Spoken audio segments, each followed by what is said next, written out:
faut dire fin au mensonge, fin à la manipulation, et que c'est tellement énorme qu'on n'attend pas d'être des millions et des millions de se porter partie civile.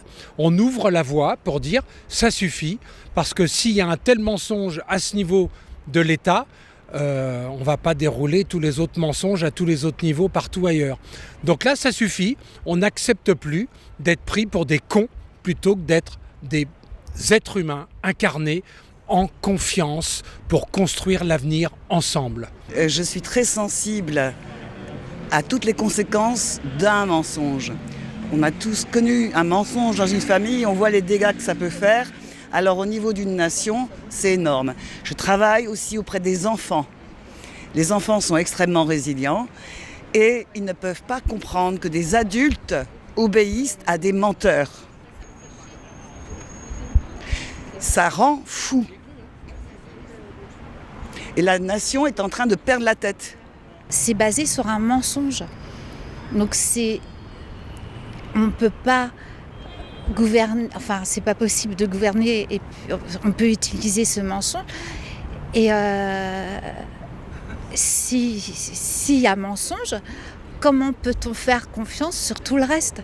Je pense que la France a une mission particulière, qu'elle est la fille aînée de l'Église et que les descendants de Jésus sont en France. On vient de passer la fête de Marie-Madeleine. Je suis allée à Vézelay chercher les énergies il y a 2 jours. Et donc j'ai envie de parler au cœur du président et de sa femme. J'ai vraiment envie de leur parler dans le cœur.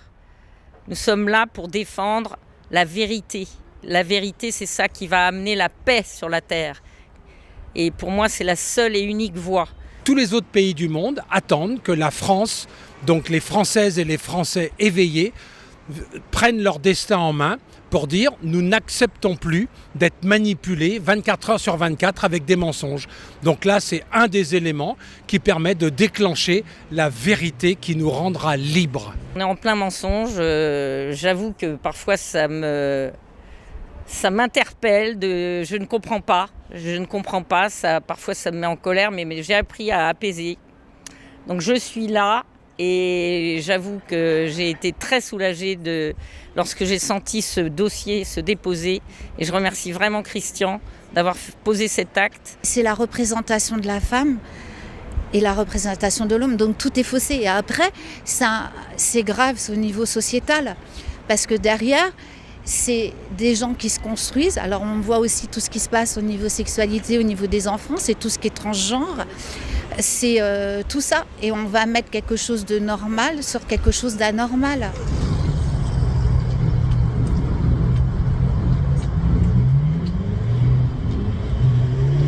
J'ai un problème moi, avec le mensonge.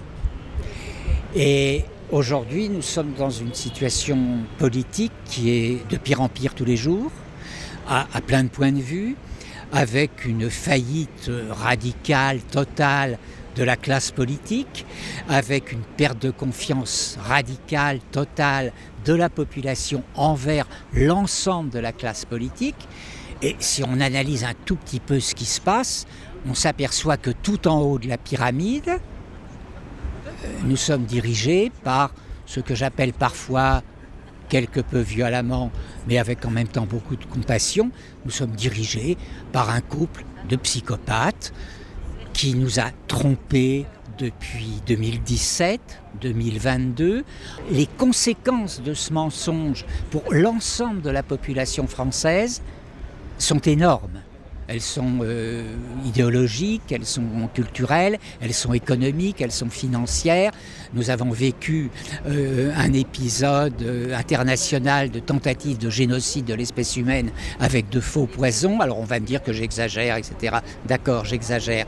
Mais non, je n'exagère pas. Toutes les données qui nous viennent des États-Unis, du monde médical, sont parfaitement claires.